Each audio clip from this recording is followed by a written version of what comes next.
Good evening. We have a record crowd. What a nice way to meet everybody, and thank you so much for coming. I am Ann Vaden, and it is my responsibility as Secretary of the Board to ensure that our annual notice meeting is submitted timely and in accordance with the bylaws. The bylaws require that written notice be delivered not more than 30 days nor less than 10 days before the meeting date. The June edition of the Texas Co-op Power magazine contained notice that the 2010 annual membership meeting would be held on June the 22nd at 7 p.m. at the University of North Texas Coliseum. I have before me an affidavit of the mailing notice stating that the notice of the annual membership meeting was given timely pursuant to the company bylaws. And now I'd like to introduce you to board member Clyde Gear. Thank you, Ann, and I'd like to add my welcome to all of you. Appreciate you coming out tonight. Hope you all have a good time.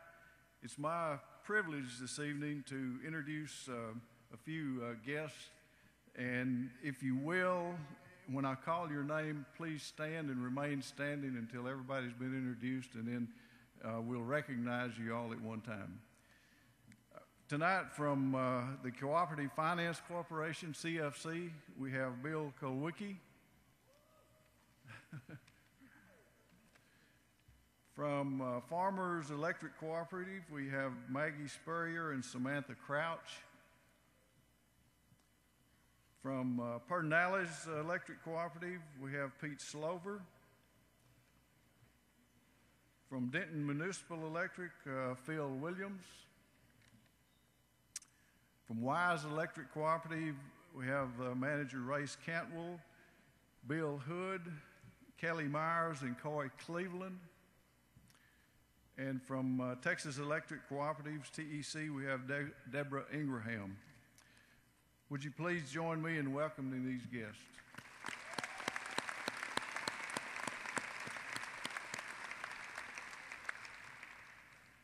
Now I'd like to ask our chairman, Leon Pelzel, to return to the podium.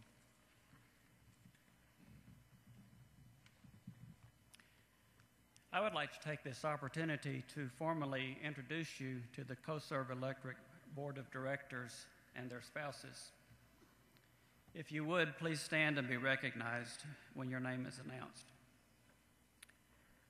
Appointed to the board in December 2009 to replace retiring Director Von Andrus, meet Richard Muir, your District 1 representative.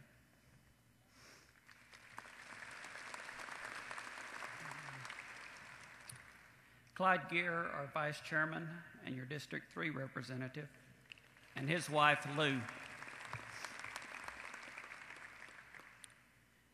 Jerry Cobb, your District 4 representative.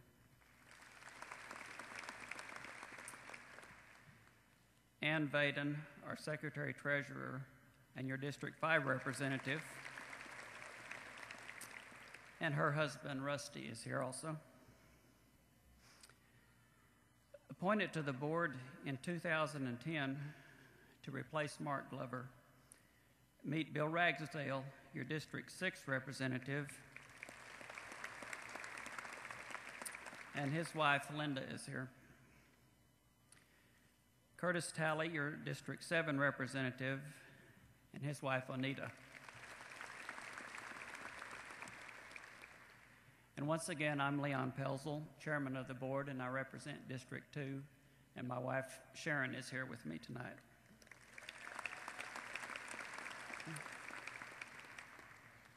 I now have the pleasure of introducing our President and CEO, Mike Grayspring, who will present to you the CEO report.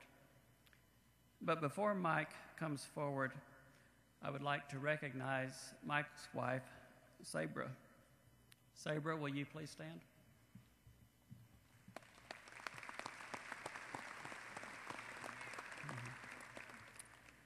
Ladies and gentlemen, Mike Grayspring.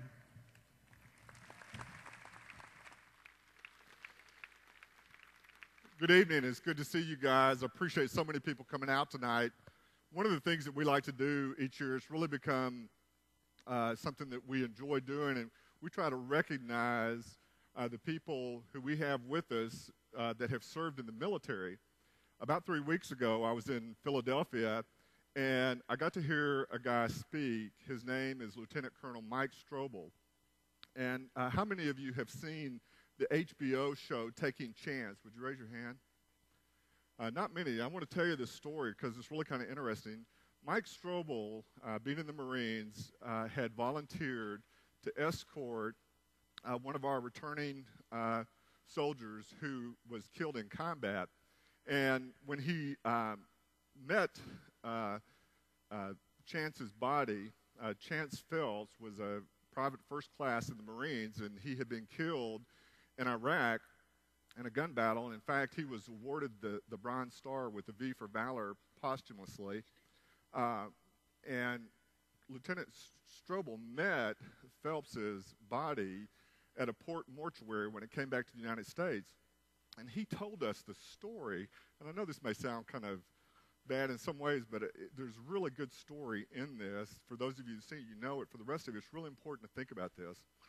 He tells a story about how from where he picked up Chance's body and delivered him in his casket to Wyoming, where he was going to be buried, he all along the way, he encountered Americans just like you that wanted to pay their respects in some way to Chance. And when he got to the funeral home that was going to service Chance's family and actually do the burial, as a part of his protocol in the military, he had to have them open the casket. Now, the thing that you need to know is that Chance was not going to have an open casket funeral. He had been severely wounded, fatally wounded, and they were not going to have an open casket. And when he opened the casket, he tells a story about how perfect the uniform was. And he realized that the people at the port mortuary, and there were a lot of them, had customized his Marine uniform, his dress uniform, and it was perfect. He had been cleaned perfectly. He had been, all of his medals and everything on him was perfect. And the reason that he realized that he needed to tell this story was because how much care they had taken. And then he began to think about, all along the way, how people had tried to recognize, just when they were driving, and they recognized that it was a soldier who had died in combat, and the respect that they paid. And so that says something about our country. And it doesn't matter what political party you're a part of. We're all patriotic. This all matters to us. Our freedom matters. So when we ask you to stand, just know that we recognize we still have you with us, but we want to honor you and tell you how much we appreciate your service. So if you have ever served in the military, in the United States Army, Marines, Navy, Air Force, Coast Guard, if you're a merchant Marine, I'd like for you to stand so that we can honor you and recognize you right now. Would you stand, please?